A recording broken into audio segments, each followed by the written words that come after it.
But the second Avenged Sevenfold started playing, someone came up to me and they're like, stop, cut it off, no more. You can't sell merch for the rest of the night. And we're like, really?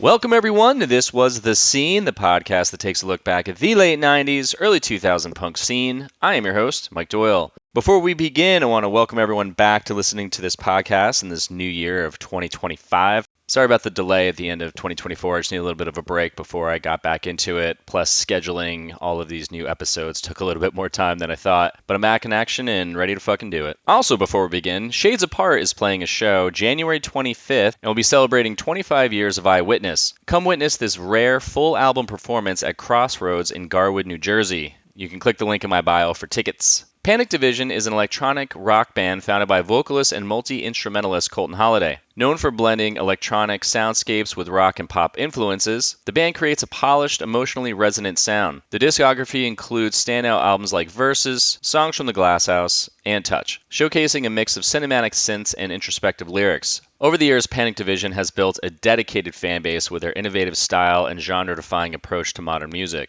Big shout out to Sam Barker. Sam was interviewing me for a project he's doing and mentioned that he really liked Panic Division. I should get him on. So I reached out to Colton, asked to come on. He said yes. I got him on the Skype, and this is what we chat about. Loving metal, the Snapcase drum sound, showcasing for labels, having anxiety disorder, militia group not knowing where to place them, the Man Alive story, touring with the stereo, a guy chugging a beer through his eyeball story, not being able to sell merch when large bands are playing, not going to bed till 8 in the morning, and a ton more.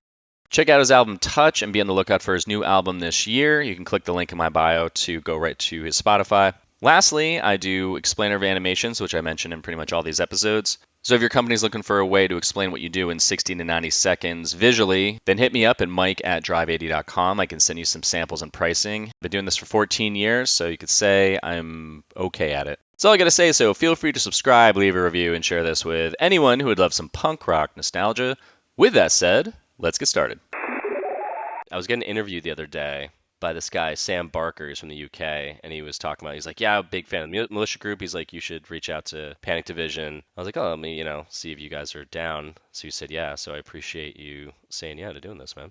So, okay, so the way I do this is I kind of start with how you got in this scene and then the band starting and just the history of that. So to start off, how'd you get involved in the scene? Well, we're from San Antonio, Texas. Not the best place to be a musician, when you're starting out. They kind of call it the armpit of the nation. Where I lived, it was all heavy. It was called the metal capital of the nation, basically, is what people kind of refer to it. There were only metal bands. I was coming right out of high school, and we did like what most bands do. We played local shows. We had to fight our way to play the main stage. We got it after one show, because I was pretty ambitious about it, and I went up and I made a deal with the owner. I said, look, we'll fill the back room. We'll play it only once, but if we fill it, you have to give us the main stage forever. And he laughed at me, and then we did. We immediately got to see. Usually, you had to play the back room, this little small room, for years until you built a crowd and things like that. But we were lucky enough to be able to kind of skip past that, and then I made friends with some of the larger local bands. Then we started touring regionally, and at some point, basically what happened is our way into getting a record deal was through Acceptance, believe it or not. I don't know if you're familiar with them. Hell yeah. We'd opened for them when they came through town, and then they liked us, and they started requesting that we be the band that plays anytime they come through San Antonio. Christian and Kalen, or I can't remember which one did. I think it was Christian, but both of them they were the ones I was talking to. They're both the guitarists, and Christian, is in Ann Berlin now. They sent our stuff to, I believe, Rory. It may have been Chad. I don't know. They sent it to a militia group, and then we just went from there. It went pretty quickly. We got a record deal with them, and then it was touring straight for many years. So let's go back for a second. When you go up to the club owner, what gave you the confidence to say that to him? I think this is me. I honestly knew what we were doing was better than most kids at that time. This is so far back. This wasn't even Panic Division. I don't even want to say the name, dude. It's so embarrassing. Wait, is this the band this is the name that's on Wikipedia? Carbon 12 Theory? Yeah, well, Thanks a lot. Yeah, that's it. Again, to reiterate, we were young. That is where it started. We were just kids, right? Like this. We started in high school, I think. Yeah, I mean, we're just basically like a Tool ripoff band. That's kind of what we were. I like Tool. Well, I had my time with them. I don't know. I think I was just kind of cocky about it and thought we were good enough, and we knew we could pull because we had a lot of friends and we were flyering like crazy, and people came through for it. That's the way it worked. It was kind of cool. You had to really grind. There's this main venue there that was the venue to play. It's called the White Rabbit. It's not there anymore. Now it's called Paper Tiger. Yeah, they would have these things called booking parties where all the bands would show up and everyone's sitting on picnic tables. The owner would be on the stage saying, all right, well, here we have these dates open, these dates, who wants it and why do you deserve it, blah, blah. You have to fight for it. The owner was a dick, dude, but he was a hilarious dude, really instrumental to the whole scene here, for the local scene at least, before we got signed and things like that. Well, it said you were post-hardcore. Like, what were your influences that led to that, and then Panic Division? Well, it makes no sense if you hear Panic Division, where I came from. I grew up learning guitar from metal. Obviously, I grew up on 80s stuff first. That was kind of I was born in 81, so I was in the prime of all the best of the best stuff.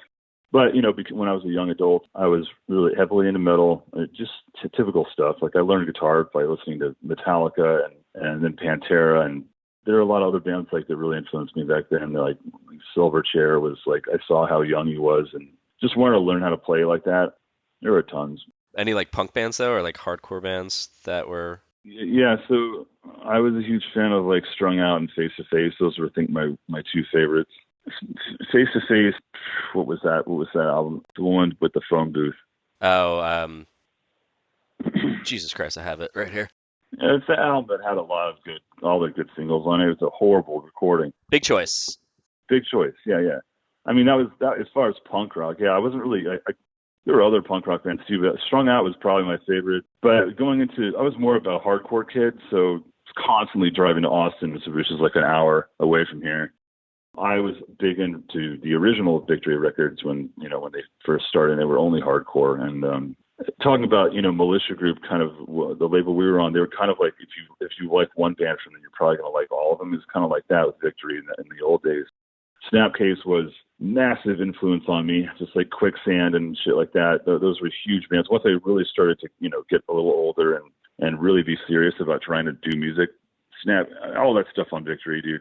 Well, it sounds like it makes sense because Snapcase, Progression Through Unlearning, that comes out like the guitar. Well, even before that, the guitar really starts stepping up. So it sounds like just kind of, I'm just basing things on, this is all a guess, but based on the music you've been creating since 2005, and also saying you're into metal, it seems like were guitar riffs a thing you were paying attention to in bands, which caught your ear? Yeah, I mean, that's the best way you can learn guitar is from listening to metal players, honestly. I really believe that. Metalheads are they're just smart. They're smart about they're very methodical, and it's just the most fun stuff to play. And I think that's why a lot of kids, they gravitate towards that when they're young. It's a really good way to learn how to play guitar well pretty quickly. I did that until I got up to some of the harder stuff, like I got kind of like Yngwie Malmsteen. I was like, okay, I cannot fucking play this. There's not a chance. But then you get into hardcore, and it's like, oh, this is the easiest guitar shit to play ever, and it rocks, An interesting thing that I could tell you, when we recorded our first record, the one that we signed with Militia Group with our first record, Versus. And this was our local version of it. Before we I think we remixed it or something like that when we got our deal. But this is before triggering and replacing drums. And I believe I was one of the first ones on that train, because what happened was I was in the studio and I was not happy with the way the drums sounded. They weren't rocking enough, basically, for me. And I told our producer engineer, Matt, I was like, look, there's this band Snapcase, and I like Snapcase. I swear to God, that's not him playing. Like, he's playing them, but I swear they're just using Replacer. That was what it was called back then. And they're just taking the hardest hit from whatever snare hit he hit, and they're pasting that for every snare hit. And so I was like, do that to our drums. And he was like, you're out of your fucking mind. What are you talking about? Because Replacer was only made for fixing if a drummer accidentally didn't hit his rim shot or something, he kind of fucked it up, and it would go in there and it would replace the snare, so it'd patch it for you. But Then certain bands figured out that you could take the hardest hitting snare and kick drum and tom, and you can just make a sample of them and then paste. And now you have a drum set that's just literally beating the shit out of somebody. I did that, and that's kind of why that record Versus sounds so weird. Like the drums are shit because it was new and we tried it out, and it turned out that I was right in the long run. But it was when you're first learning that stuff, it's hard to find the right sounds. So I interviewed Steve Evans, who recorded that. So did you find out? Did you hear from someone? I never found out for sure. No, I mean I've seen him live, and I just went apeshit as an adult. They did a reunion show in Austin for a big festival, and it'd been like 20 years since I'd ever listened to them, and I was fucking going apeshit. I was like, I felt so old, but I was in the pit. Like, no, I never knew the band. That was my assumption, from listening to it because they sounded sampled. We actually talked about that snare hit, and he was like, because the big misconception was that it was a piccolo, and he's like, nah, man, it's this. So it sounds like it's interesting. That's what you caught from it.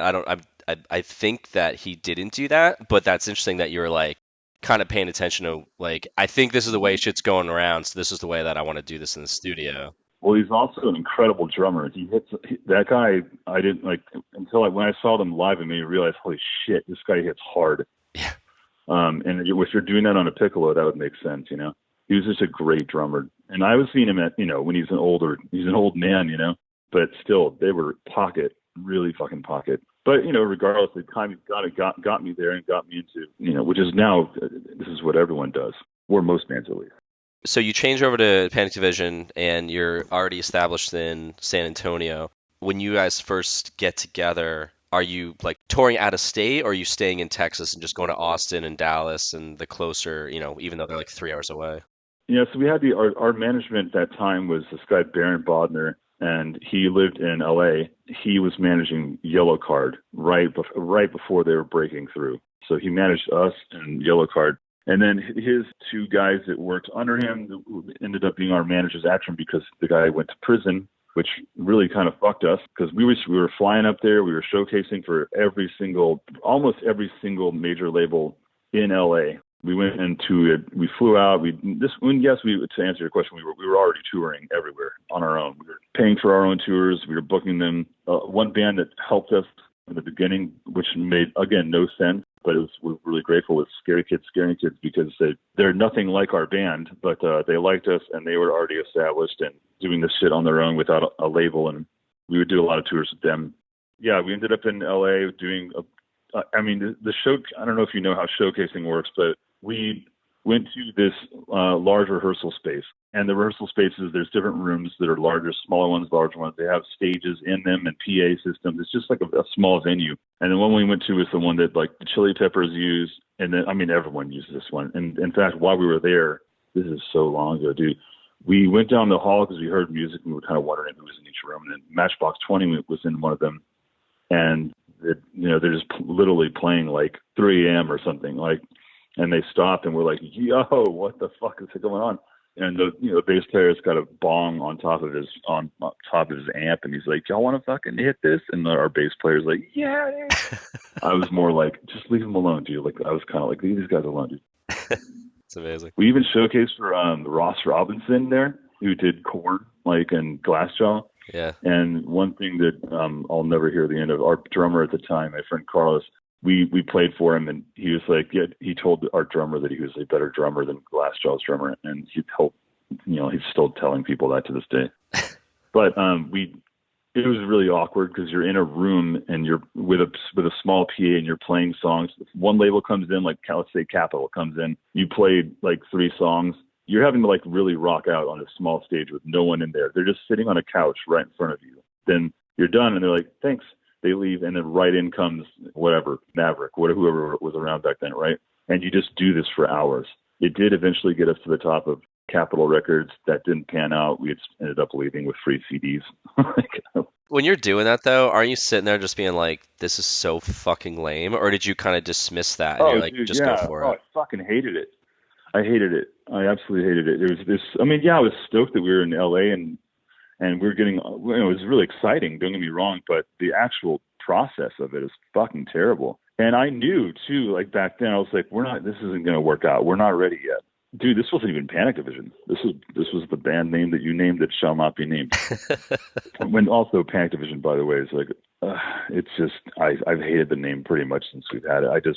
It's already been established. And we were originally going to be called Versus, and that's why our first album is called Versus. But there was some band in New York called that. But Panic Division was chosen by we had these two managers up in LA, and then they said that's the one, dude. I had like a list. They made me make a list of like 10 band names, and that's the one they picked. So I've been stuck with it forever. I think it matches. I don't know, like when I see like the branding and stuff, I feel like it works. Well, there's a dumb reason behind it. I have anxiety disorder, and specifically it's called panic disorder, and it's been something that I've had since I was young. It kind of makes you feel like you're having a heart attack all the time, short of breath, and your throat kind of seizes up. It's just a real nightmare, especially for someone who decided to be a musician and play live shows and then inevitably live out of a van and go tour, which is like the biggest nightmare for someone who has anxiety. And that really probably led to, in the end of let's say when the old version of the band broke up, it's not easy for them. They didn't understand how it worked and what made me tick. And I told, no matter how many times I told them, it's just like, guys, like after a show, I'm exhausted because I'm not just singing, I'm playing guitar too, I'm soloing, I'm working a pedal board. I'm like dying. And all I want to do is like rest, and they would want to go party every single night because and don't be wrong, I did too, but me not knowing where we were going after every show and that we're just driving somewhere, like, where are we going? I think we're going to the next state. Our bass player would be like, no, we're going to this big house party and we're going to sleep on the floor. I'm like, fucking shit, can y'all like give me a heads up, because But wait, how did you, if that was the case though, like why did you go so hard at wanting this as a life? It's just I gave up everything for it. I just love music. I couldn't not make music. I gave up a lot, dude. I went to, I was just talking about this on another podcast 2 days ago. So I originally was going to be in stop motion animation. That's what I was doing. Claymation is where when I was a kid, I would use my parents' their camera recorder. What do we call those things back in the day? VHS recorder. And it's a camcorder. Yeah, and I would just I would make claymation videos that were really gory. My parents were concerned, but eventually I ended up going to this. I got accepted into an art magnet school at a young age. We had to apply to get in. We ended up starting beating people at college level. And one of my good friends back at that time is this guy Penn Ward, and he's now the creator of Adventure Time. So he was in my class. We were both supposed to go to Cal Arts, which is basically a feed school that goes. You go to Cal Arts, you're going to end up working. It's owned by Disney. You're going to work for Pixar, pretty much, or you're going to get somewhere around there. We both went out there. He loved it. I didn't. I just thought I chose music, but that's what I wanted to do ever since I was a kid. And the second I touched an acoustic guitar, I was snooping around my parents' bedroom when they were gone, and I found an acoustic guitar under the bed, and that was the end of it. I just loved guitar, and I was wanting to learn how everyone played things, and I was self-taught. I never got lessons. It's just labor of love, I guess. I understand believe me, I understand the consequences of choosing a life of music financially and stress, especially since I'm a one-man band now. I have to cover everything financially and I have to do everything myself. Is it still are you still as uncomfortable now, or have you kind of gotten past that? Oh yeah, I'm definitely a lot better now. A lot of it comes down to, lifestyle and also getting older. You start to learn, what triggers things. And I've never had like a full-on panic attack ever. A lot of people have it really bad. I'm lucky that I'm what they would call it, what my psychiatrist would call it, high functioning. Yeah, it's the best thing you can do is change your diet. Best help that I ever had. I recently, within the last year, maybe year and a half, I got listeria poisoning, almost died. It was awful. It was a nightmare. It's like being pulled into hell. And when that happened, I lost 10 pounds. And I just oh shit, that was an easy 10 pounds. I'm going to keep this going. So I changed my entire diet, and I changed the stuff I drink, like beers. They were I'm really big into was into porters and stouts, really heavy beers, that are really high calories. So changed my diet, changed everything. And so now I'm, down 22 pounds so far, and it just keeps going. And that just really does help. It helps a lot. Exercise, of course. That's good to know. I mean, I feel like people listening would kind of if they're going through that, that's good for them to hear. Well, it's the hardest pill to swallow usually. It's like, well, stop drinking if you want to feel better, and exercise. It's the stuff that people don't want to do. Yeah, I am on medication for it, but it's a very, very minimal, low dose, and I'm very responsible with it. So I wish I wasn't. I would tell anyone, don't get on medication for that stuff unless you absolutely have to, because it will change your life. I don't mean to be a downer. I feel like I'm talking about a lot of sad shit here. No. I mean, I think that's the reason I like this podcast. Is like I like to, kind of deep dive into people. They're cool with it. Just kind of just little nuances. We don't have to go like too personal. But I mean, I've had a panic attack before, and I used to have them after I got divorced. And like I've been, it took me forever to get on a highway without like being afraid of like blacking out. And then I had to keep doing it. If you've had a panic attack, imagine having one every day of your life, and the things that trigger that are literally being like, you have to drive downtown, you have to go to a meeting, you have to go even to the store to get food. It could be anything. And that's what's so annoying about it. Yeah, I'm good. I'm better than I've ever been with it now. And probably because I'm not touring. Touring is really going to shake shit up. Well, let's segue back into that then. So Militia Group, the band starts, you did all the showcases with the other band. That one stops. Stark Panic Division. Hate the name. And then how does this lead to like Militia Group? Like, what was that whole process? We met Rory because the guys from Acceptance, took one of our CDs, gave it to them. Somehow it got to them. And then we're talking to Rory on the phone, and then quickly signing a contract, and then that was it. We were part of Militia Group. And at that time, it was really cool because, I mean, I owe so much to them, to Rory especially. I believe Rory was because he was our main guy. Chad was I believe, I guess, how do I say this? Like the bigger guy, or the original, I guess. I can't remember, but I think he started it first, and then Rory came on board. Rory was kind of our go-to. We didn't get a lot of money from the label for help for tour or anything. We would get like $750 for like a 3-month tour. So if you know how gas works in a van, because you blow through that by the time you get to the next state over. They did so much. It still, me to this day, I wouldn't be where I am without what they did. I think a lot of people have some quarrels with like being with a label. It can't be easy sometimes. And what I'm trying to say is I'm very grateful for everything, just for even being signed to that label, especially at that point in time. I'm sure I listened to one of your podcasts, what Militia Group was at that point, and Ed Copeland and a lot of bands that were respected, and they had their kind of, like I said, like kind of what Victory was. It's almost like Victory in the old days, like a fashion choice almost. It's like a T-shirt. If you like one, you're going to like a lot of the others. So, but we were the black sheep at that label for sure, and I don't really blame them for not knowing how to market us correctly. Rory used to tell us, he would send us out on tours with other bands from Militia. He sent us out on tour with one band called Man Alive. I don't know if you ever heard of them. They're a punk band from Israel, or they're from Tel Aviv, but yeah.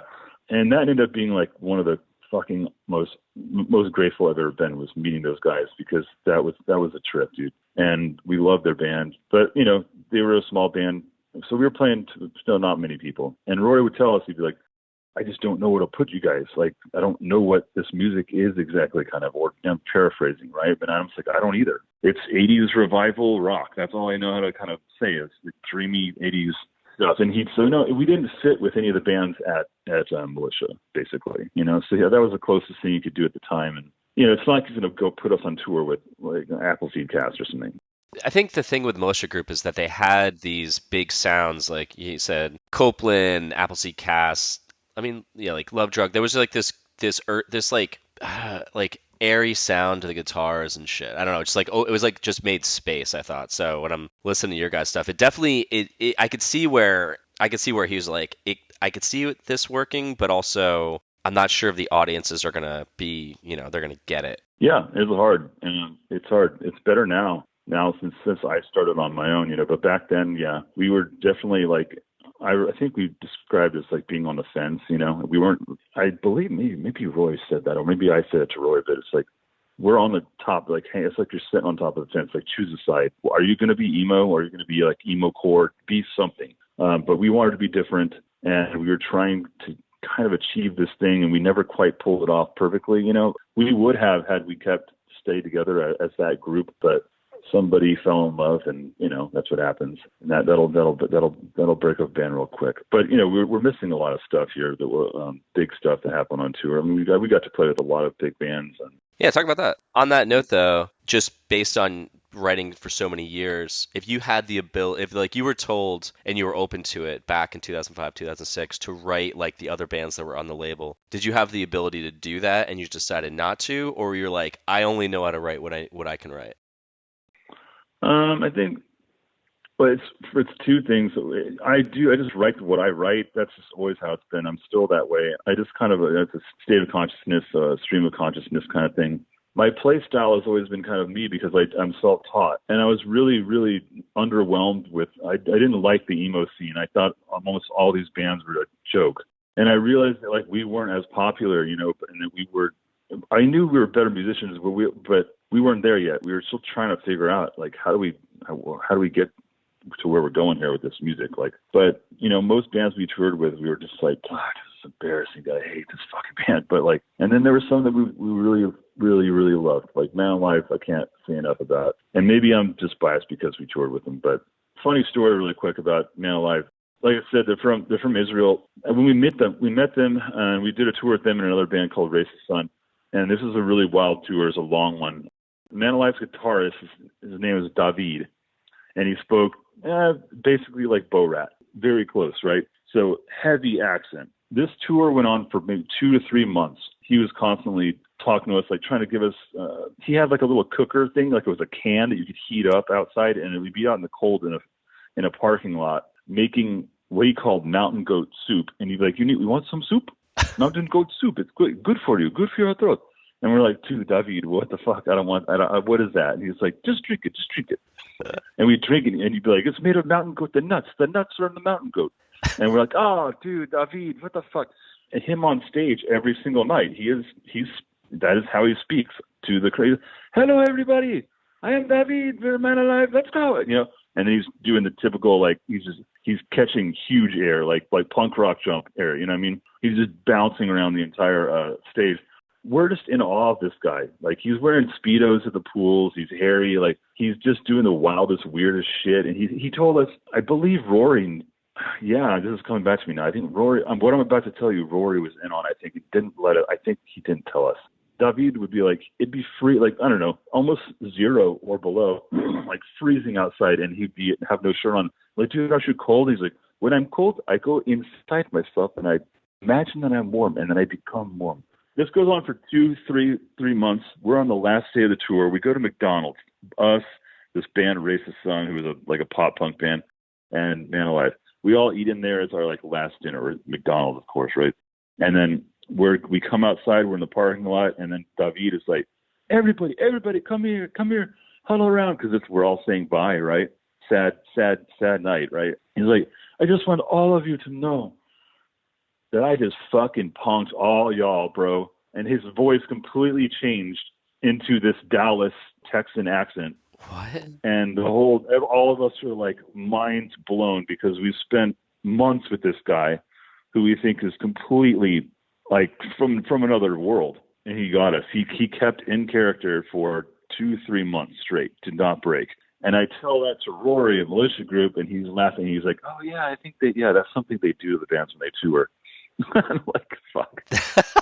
That's fucking amazing. You could imagine spending that much time with someone every day and learning about them. Turns out they were just completely lying to you the whole time. Did you stay friends with them after that, or were you kind of pissed off? No, everyone, people, we worshipped him. We were like, okay. That's incredible, dude. No, it was all in good fun. That was one of the weird ones. I'll never forget that. Is he really from Texas? Yeah, so his brother, John, they're both, I don't know where he is now. He might be back in Israel, but John, their bass player, it's weird. Like, he works and lives in Dallas now. So they would go back and forth from Israel to Dallas for business or something. They were older than us. I can't really explain all that. I'm not, but John is, kind of in a big corporate thing now. So, like, you only do 2 records on Militia Group. Were you on any of their comps that he was putting out back then? That you can remember? Maybe one. I think we were. I think there was something that we were on there. I believe there was one. I can't remember what it's called. If you give me names, I might remember. But I'm trying to look. I'm like on their Discogs. I'm just like all these bands. So did you know like Jamie from the Stereo because of Let Go? Did you ever play with them?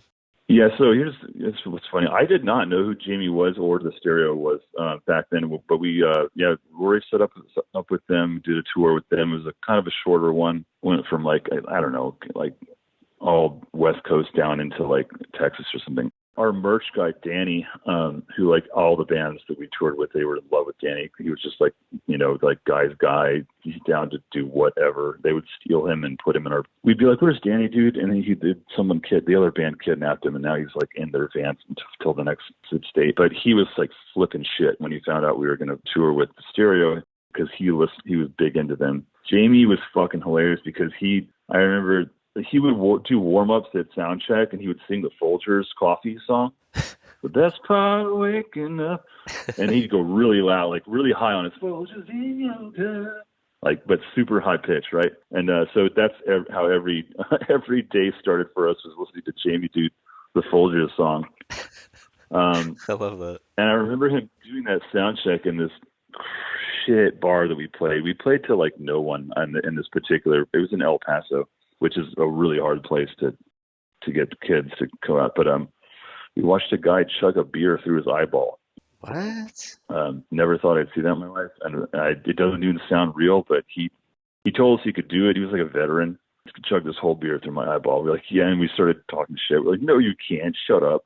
And he's like, I'll do it right now for you. I'll pay. You pay me if I'm wrong, whatever, $20 or something. He does it. He chugged the whole thing right in front of us. I don't know how you do that unless it was a magic trick, but we're watching it. Class high? Yeah, probably.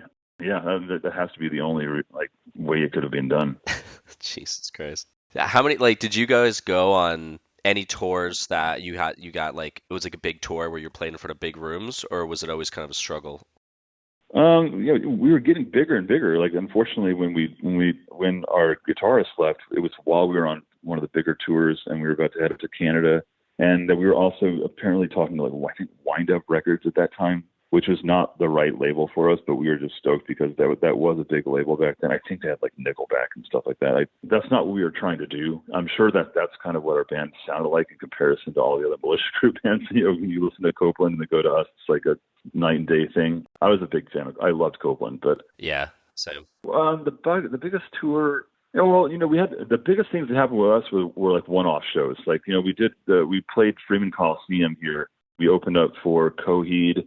This is after Coheed was massive, when they did that single, the Led Zeppelin ripoff. Them and Avenged Sevenfold, we played a Coliseum. That was our first time playing a Coliseum. And I remember us walking in there. Coheed was drummer who was doing sound check for his drums. And we're walking right past the, halfway past the stage. And, we hear the sound, front of house sound guy go, hey, all right, give me kick.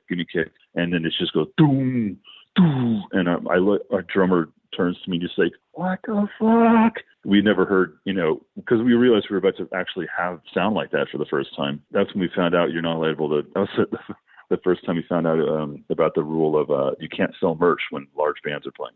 What?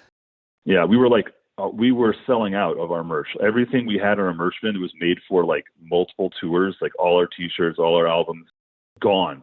There's so many kids there, right? But the second Avenged Sevenfold started playing, someone came out to us. They're like, stop, cut it off, no more. You can't sell merch for the rest of the night. And we're like, really? When we're like, we're in the middle of like selling all of our shit, dude. Like no, it's a rule. It's a rule. It's a common rule for large bands. They have these. They want all those kids to. The kids usually are given money by their parents to go buy maybe one shirt, one CD, whatever. They only have so much money. They might have a 20 on them, and they want that money to go towards their merch, not someone else's. That's fucking bullshit. Yeah, it sucks. But, and not every band does that. But, yeah, it was pretty sure it was Avenged Sevenfold. I don't want to, I don't know, don't throw me on the bus here, but it was either them or Coheed. I don't remember which one. Well, that was happening so when you got to the show, you weren't allowed to sell the whole time, or when they started playing, you had to stop selling for the rest of the show? We opened, and then Coheed was after us, so it had to have been Avenged. I remember it being Avenged Sevenfold because we were done playing and we ran back to the merch booth like you do as a band, and that's when we were selling like hotcakes, and we were like, this is incredible. And then I guess once Coheed was done, that's when they cut us off. Real quick, if you're looking for an explainer video or someone to do motion graphics for your company, check out my company, drive80.com, and you can email me at mike@drive80.com for more info. That's all I got to say. So now back to the interview. How many years, or what year was it when you said your guitarist left and for a lady? Yeah, this was shortly after just another one we did. I remember Motion City Soundtrack? Yeah. I actually was a big fan of that band. We got to do this amazing big show at a college with them. It was like in a college auditorium or something. Not an auditorium. It looked like a basketball court, but like turned into a venue. And then there's a whole downstairs area with all these private rooms. And we went into one of their private rooms. We were hanging out with them. We got to play Halo 3 on this. It took up the entire wall. It was like a projector. So that was a really fun show. But what happened on our last tour, the way that the band split, we were on a really good tour. This will lead into one of the best stories here. Everything's normal. I can start to tell. I remember what happened. So our guitarist, Daniel, we were all very close friends. We were very tight-knit. Like, even when we were home, we were off of a 3-month tour, we were still seeing each other. We're going to the bars and hanging out. We're going to the studio and hanging out. This was a very tight-knit friendship between all of us. He started dating a new girl, and it was getting serious. And I remember us being in California, and we were at Santa Monica Pier. We were parked in the parking lot and sleeping there overnight. I had just bought Neon Bible. So this is a long time ago, but they had just put that out, and I was like blown away by this record. And I'm walking on the sand out there on the beach, and they have these little birds out there at Santa Monica Pier. They look like they're floating on water because they're walking so fast. So it looks like they don't even have legs. They're just floating really quickly, zipping across the water. And at that moment, I don't know what happened. I was listening to like one of those songs on there, like No Cars Go or something, or it was just Keep the Car Running. Actually, I'll never forget that, which is still a really good song. And I just knew it. I felt something. I was like, Daniel's going to leave the band. Something's going on. And then nothing happened. We kept touring, and then we got down from California to, I believe we were in Arizona. I think we were in Arizona. We stopped at a Panda Express for lunch. We're all laughing, joking. Everything's normal. We go back to our RV. The second we get in, he just yells like really loudly, "I have something to say."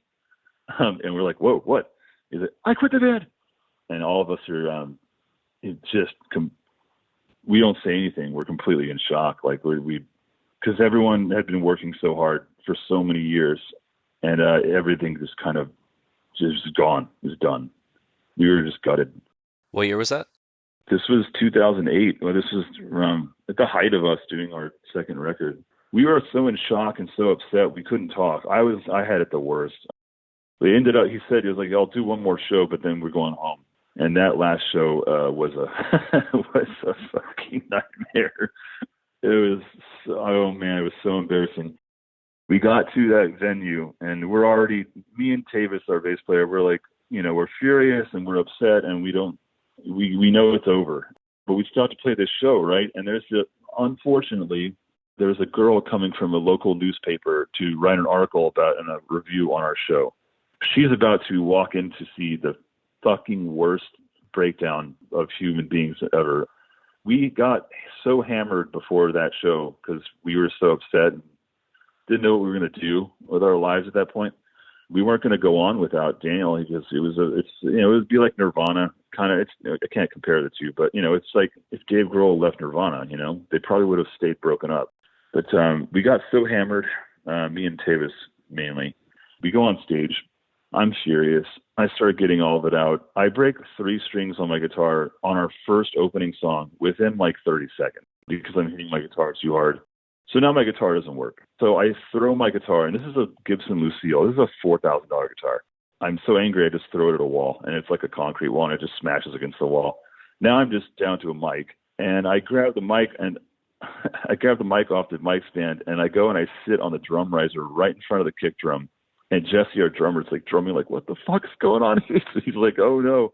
And I'm sitting like cross-legged, hunched over, and now I'm changing the lyrics. I don't think Daniel even knows this, but I was changing a lot of the lyrics, like ironically and sarcastically, to like towards him.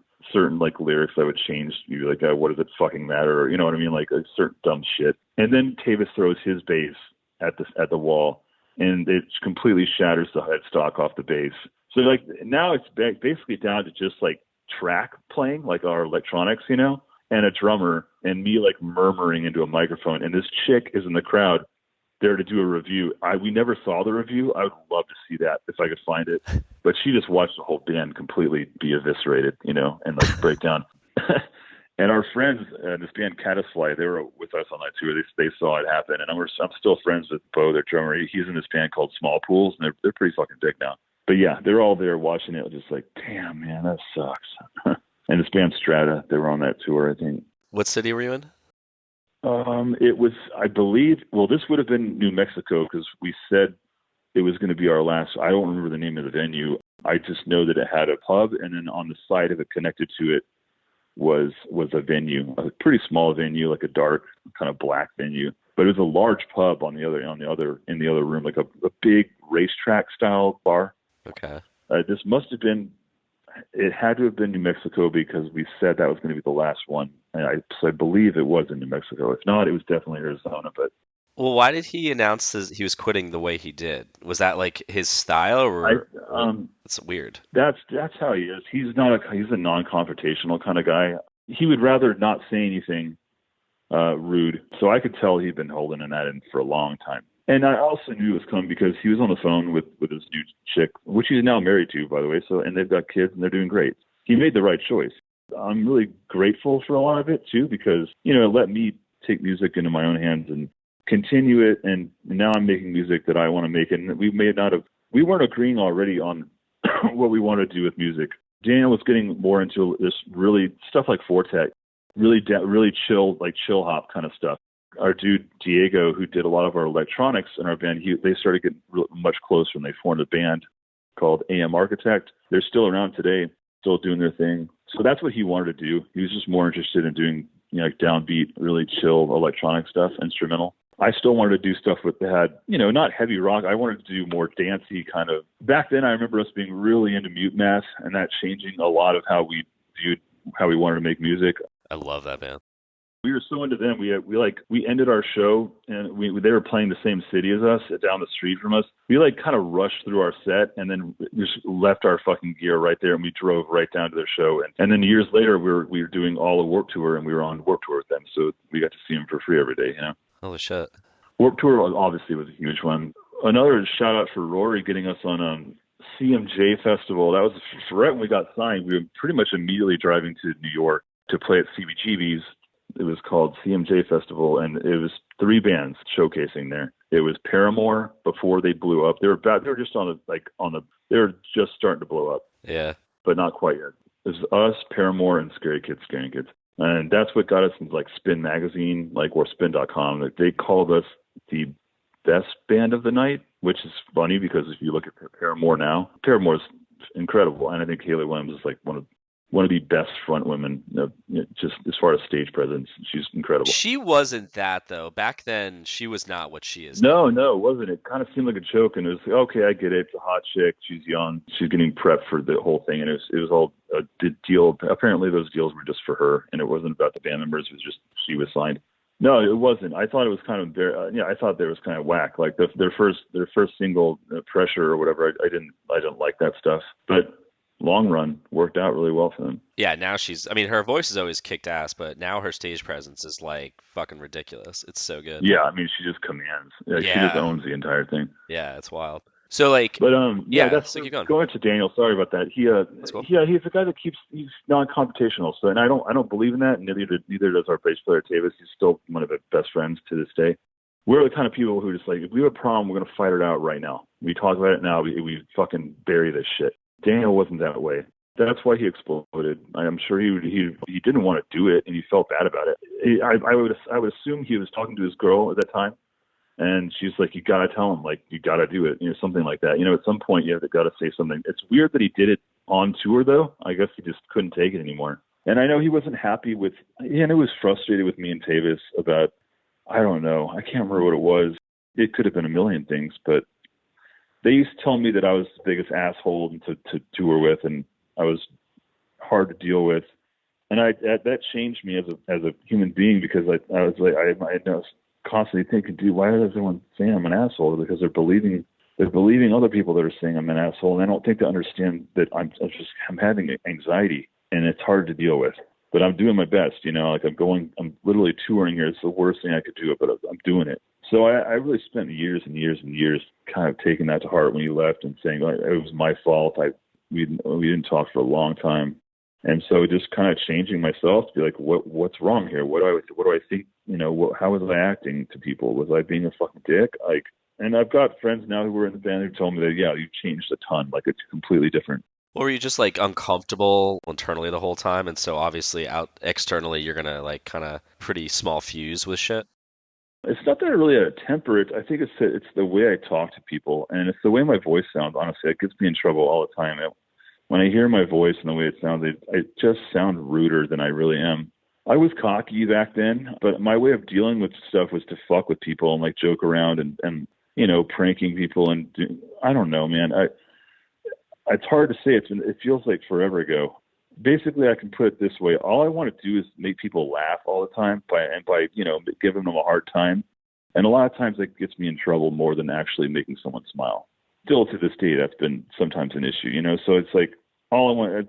That's why I use humor, is because if you ask any of the best comedians in the world, will tell you that the reason they're in comedy is because there's a lot of darkness in their life.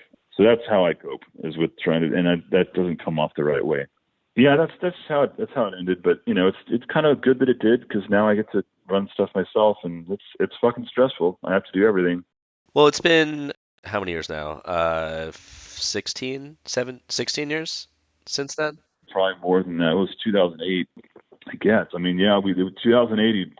We disbanded, or we actually said hiatus, because Rory was like, he's like, don't say you broke up. Say you're on hiatus. Smart. And I was like, okay. So yeah, it was smart.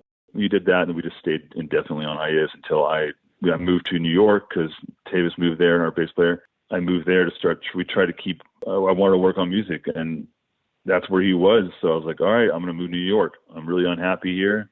We lived in Brooklyn for a year. I lived in Brooklyn for a year, and then I came back. So we ended up not getting fucking anything done, because he was busy working for Apple, but it was a blast. It was amazing. I'm just really glad that I was there for that time.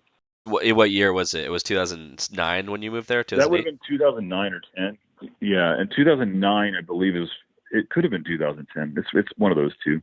But that's when I was that's when I was starting to dive into more electronic-driven stuff. More heavy on the electronics and less on power chord guitars and breakdowns and stuff like that. That's when I was really trying to figure that out.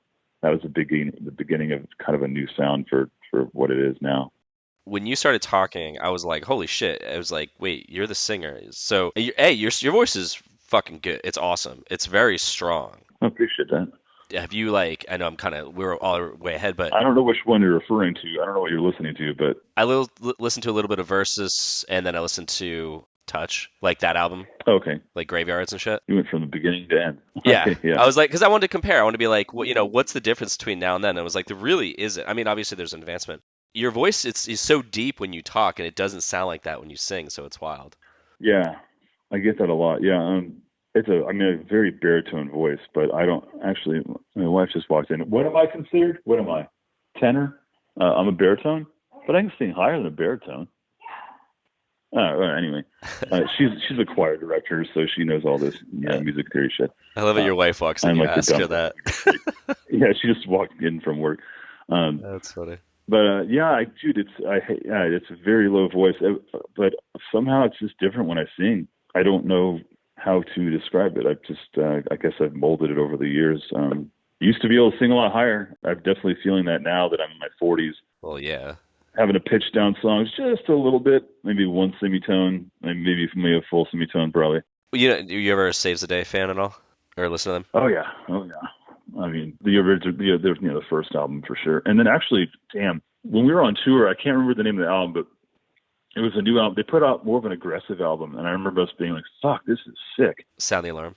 Yeah, that was it. I think, that was definitely it. He used to sing really high, so he ended up tuning a half step down when they were on Stay What You Are, and they went on Conan or something, and it kind of fucked with them. But so I guess I was saying that because so did you find that technique where are you tuning a half step down with the songs now, or what are you doing now?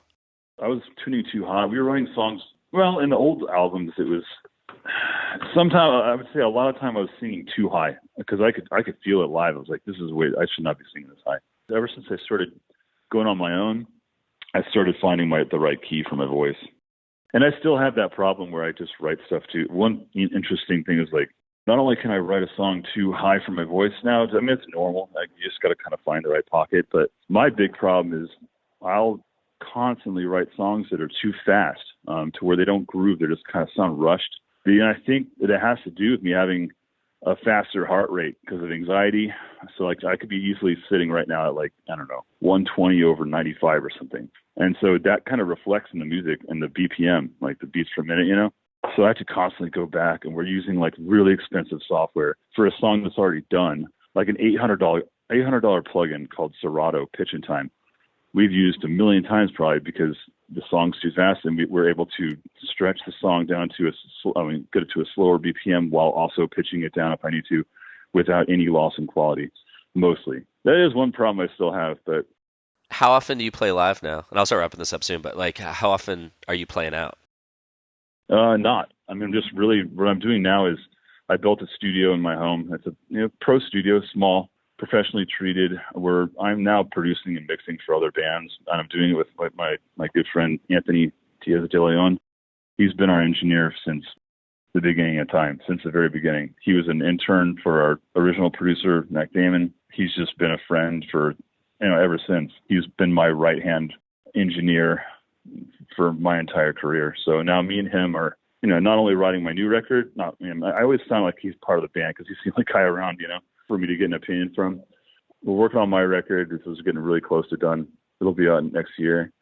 And we're producing for other bands. So that's kind of taken off right now.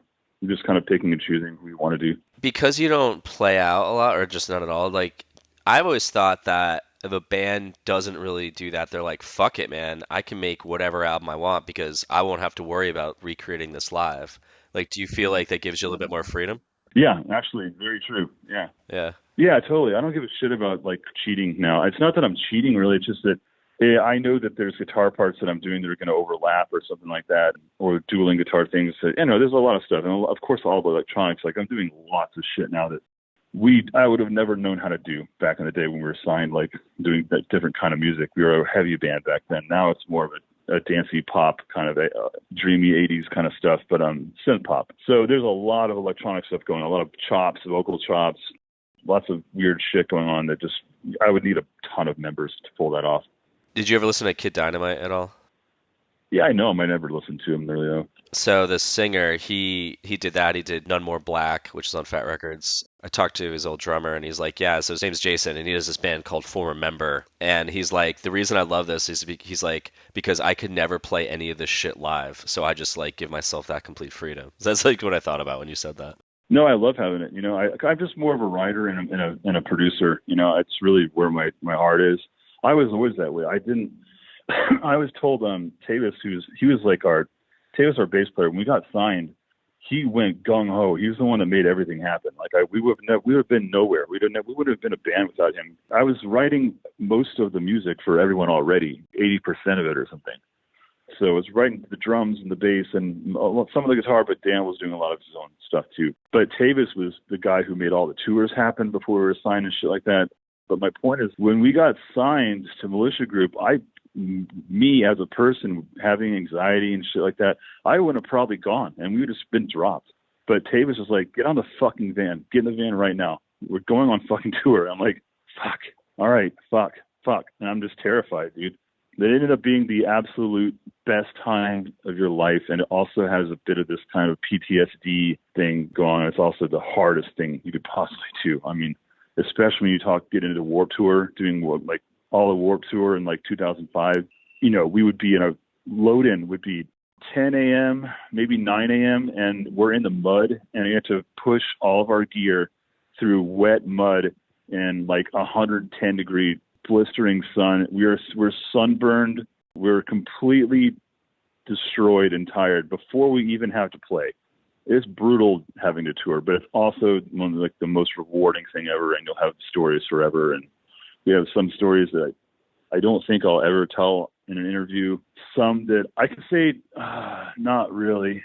But fuck, it's hilarious. We were just going over old tour videos that Tavis has, and we've got a lot of funny shit and some stuff that I know he had to go edit like a lot of stuff out.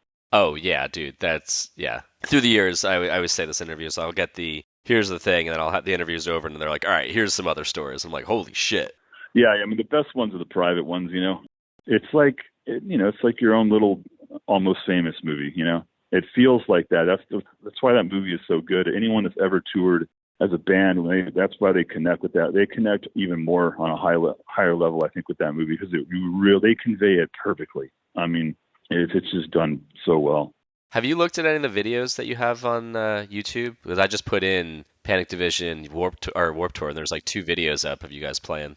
Yeah, I'm embarrassed by him for sure. Why? Why are you embarrassed by him?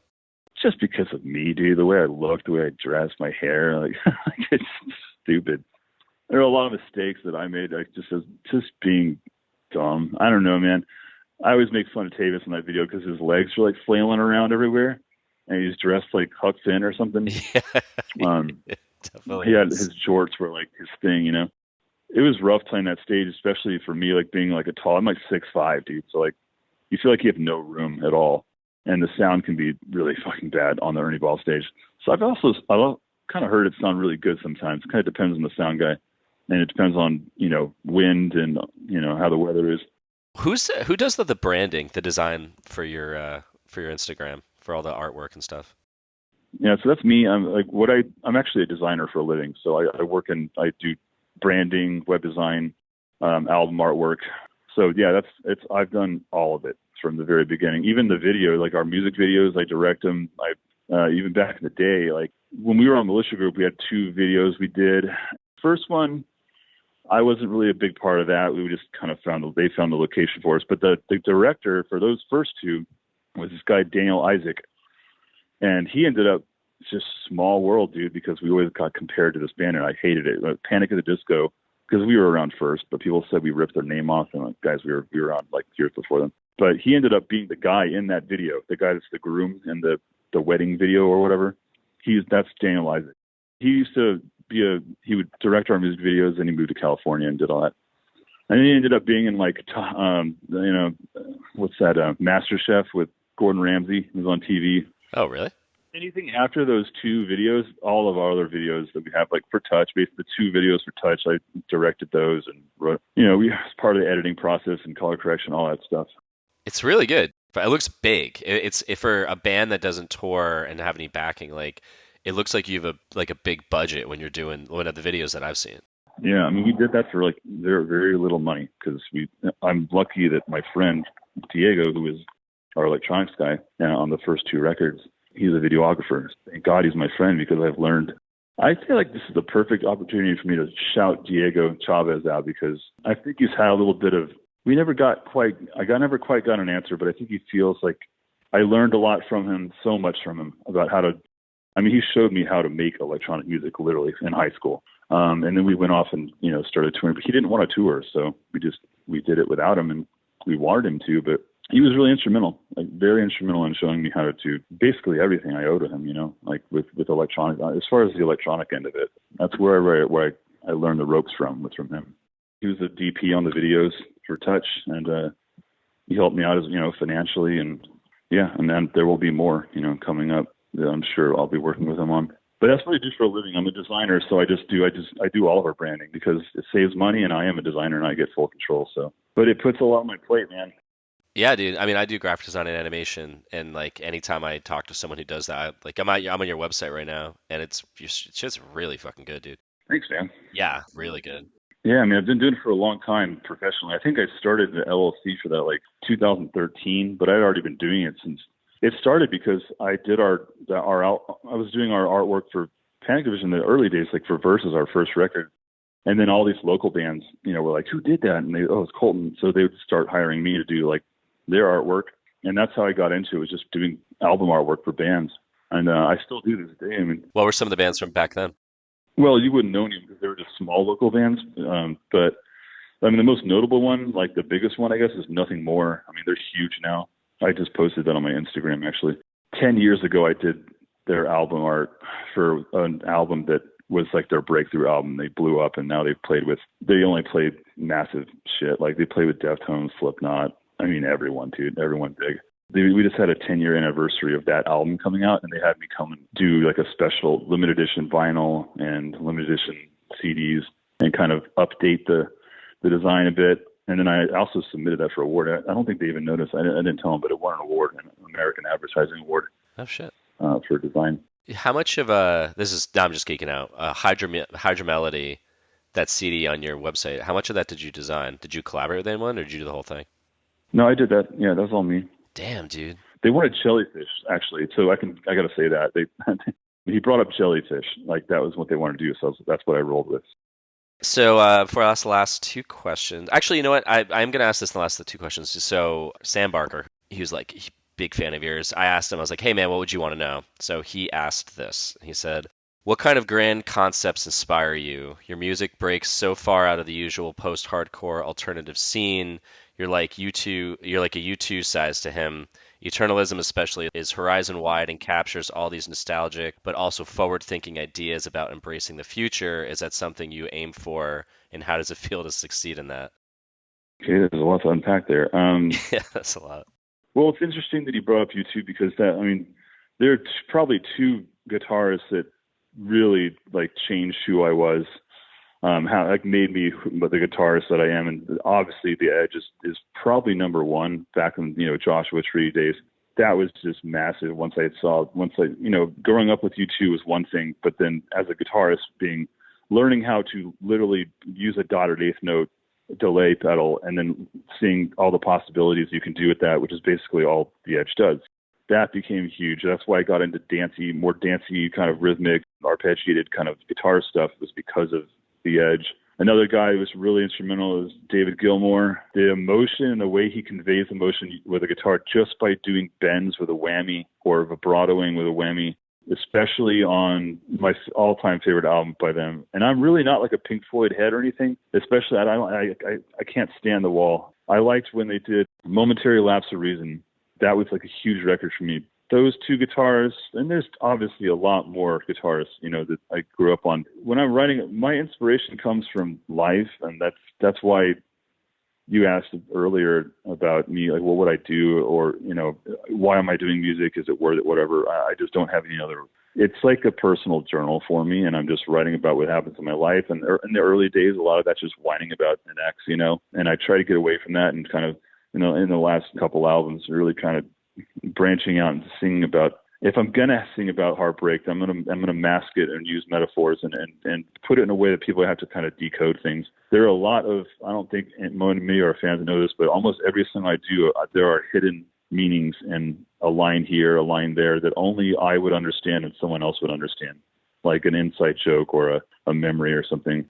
And one day I should probably go through all those and maybe live and just kind of break down, like, did y'all know this? Did y'all know that? But in my mind, when I'm writing a song, I go to two places. I said this on another interview. I'm not here in my studio when I write, no matter where I am. When I'm writing a song, I imagine I'm at my lake house where I grew up on this lake out in the country.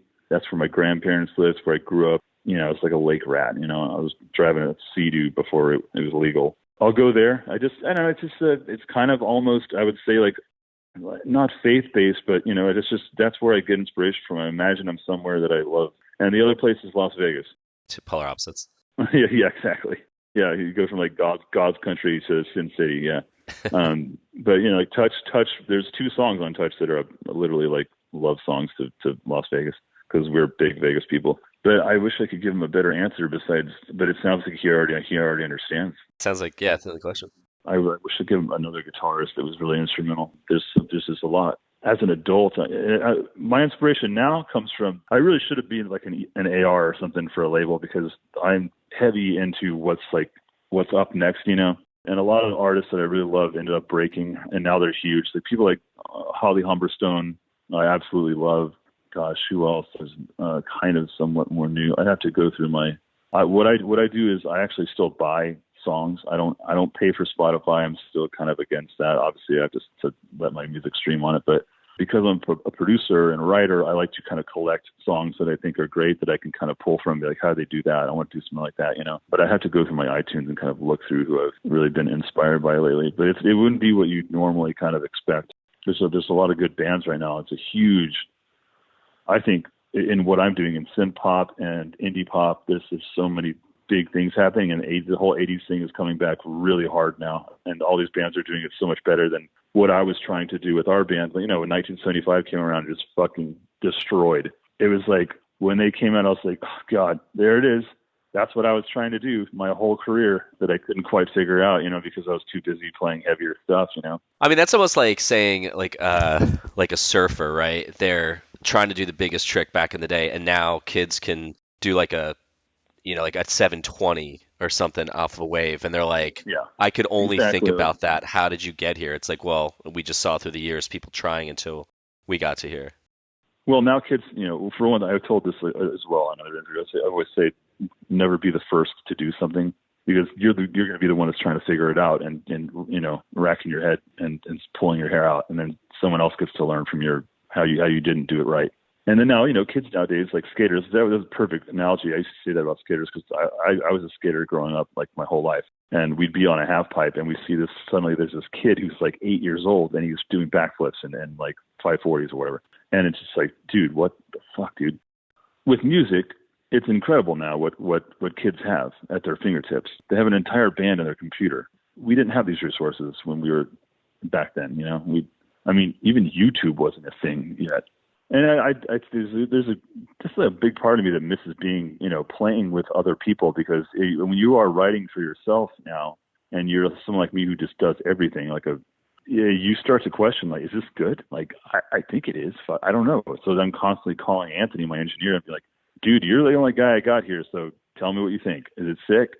And you can also write music so much quicker and more efficiently, and instead of me spending 2 hours on one idea for a song, and then after that 2 hours, I'm like, oh, should I scrap it because it didn't work? Whereas when you're in a live, you know, our second album that we did, it was a destination writing session, which was the best thing we ever chose to do. We went to my lake house and we literally set up the entire thing in there, and we wrote the entire album there. That's why it's called Songs from the Glasshouse. So the Glasshouse is just a reference to my lake house. But there's tons of photos that I just found the other day, like hundreds of. We had a photographer come up there and film, you know, capture the whole experience. Other bands started really jumping into that vibe, and they're still doing it to this day. I miss that. I hate being cooped up in my studio, as nice as it is. You know, I'm lucky to have it. I'm lucky to have people that want me to, you know, produce and mix them. But it's very fucking lonely in there, and I'm looking at a wall. It's really important and crucial to get out of the studio when you write a song, when you're working on an idea, to remove yourself from the place you do the work, so it doesn't feel like work anymore. I bounce an MP3 of it, go outside, take a walk, put headphones on, listen to it, and try to pretend you're a fan or an average listener, and to start evaluating it that way. Enjoy it for a second, and then after that, be like, okay, pick it apart. What sucks? So I'm constantly doing that, and I'll do it until 8 a.m. That's why I asked you to do this so late in the day. Unfortunately, I'm literally grinding until I'm awake till 8 a.m. every single, because I'm a night owl. Until 8 a.m? Yeah, I don't go to bed till 8 a.m. Jesus. Well, when I have to do it, I run a business too, you know, so I'm very spread thin. I gotta have design jobs that come in, and I'm like, cool, I can't work on music tonight, you know. This just comes first. In the night, I'm working all through the night. I'm writing and writing and writing. Is it every night or just when you're on a project? This is every single night, yeah. Fuck, dude. It doesn't even matter if I'm not working, because now my body's on that schedule, you know. It didn't used to be that wild. It used to be, I was always a night owl. It was ever since I was a child, I was a night owl. But it's gotten worse and worse over the years, the last couple of years, because I keep going. I prefer nighttime because nobody can bother me, and you know, there's no clients are calling it past midnight. You know, well, actually, I do have something to do. You don't have to answer emails and do all the bullshit from the day. You're left alone, and I think that probably goes back to having anxiety. I just feel more calm, and I feel more creative at night. What gets you into the position that I'm in is when you're a night owl and you're working on music. When you get onto an idea, you don't stop. You run with it, or you're going to forget it the next day. There's this saying that, like, well, if you have a really good idea, you don't need to record it, because if it's that good, you'll remember it the next day. I think that's complete fucking bullshit, because some of the best stuff I've ever written, I've definitely forgotten. And I know that I've had to record it and get it out there before I fall asleep, because you will forget good things. So I have a problem I used to get wired in and I can't stop. Yeah, not my best trait. And it's definitely annoying to a lot of friends, but I've got a lot of stuff that I do, I'm spread thin. Hopefully, I'm sure it won't last that long, because as I get older, it's going to get harder for me to deal with that. Well, just go with it now. Just don't let it burn you out, man. Yeah. No, it's actually pretty manageable. It's just a different, it's like people that work a graveyard shift. But that can be really detrimental to some people. I've seen some friends almost lose their life over stuff like that. For me, it's normal. Like when the pandemic happened, everyone went crazy and they started having panic attacks. And I was like, this is normal to me, guys. Nothing changed for me whatsoever. Yeah. All right, dude. So I'm going to wrap this up. Before I ask the last question, what would you like to plug? It could be about you. It could be about a friend or a cause. It could be about all of them. Well, obviously, I'd really love if more people went and check out Touch, my last album. That's my crowning achievement, in my opinion. And I think a lot of people like my oldest stuff too, like the OG fans. That's the one I'm most proud of, and it's the most modernized version of what Panic Division is. It did like 10 times more than any other album we've ever done, and it's been used in big stuff. So it's done well. It's been really good to me. I'm still proud of it. I'd like to shout out Taylor Larson, man. He was my mixer on that album. He's the first time I went to a pro mixer, and we ended up being really close friends for years from that.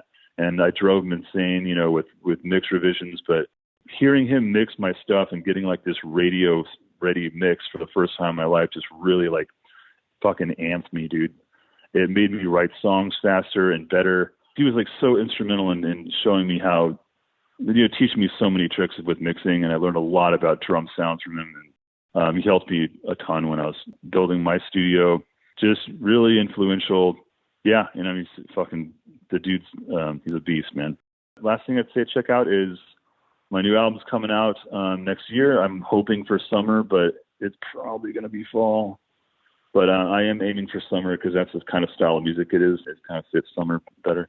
But yeah, next year, look out for it. I have a name for it for the album. I'm not going to say it yet though, but just be looking out for that. I just say go check out my Instagram. That's the best place to find me. It's at Panic Division. That's the best place you can talk to me. I respond to every single fan, whether it's private messaging or comments. Go find me there. Follow me. Go stream Touch. That would be where I leave it, I guess. All right, cool, man. All right, last question. What scene ethics do you hold on to this day? Don't fuck other people's girlfriends. No. Were there really that many ethics? I don't know. Back in the scene that I was in, like DIY. I don't know. Did you get anything from the punk scene when you were younger that you're like, yeah, I took this from that? Not so much from the punk scene, because I was more of a hardcore kid, I guess. But I mean, I know they're kind of hand in hand. Yeah, as far as hardcore, there are a lot of values there, and I have friends that are still straight edge from that kind of stuff. Yeah, my thing is, you're going to meet very instrumental people in the industry, and you won't know it when it happens at first, but they're going to be very important to you in your life, and you pick your people and stick with them, especially the ones and don't ever forget who has helped you move up that ladder.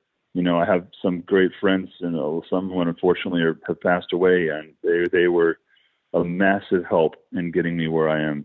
And no matter what happens, I would say here's the best answer is, even there's going to be a lot of things that go wrong and sour in the music industry, and it's the worst industry to be in. And a lot of these things will happen between you and other people that helped you a lot. But no matter what, just keep your mouth shut and be nice and be thankful for everything that you've been given and for all the people that helped you. Because I wouldn't be here without a lot of people that sometimes butted heads with, and sometimes I haven't. The big picture is that it helped a lot, and I'm really grateful for all that.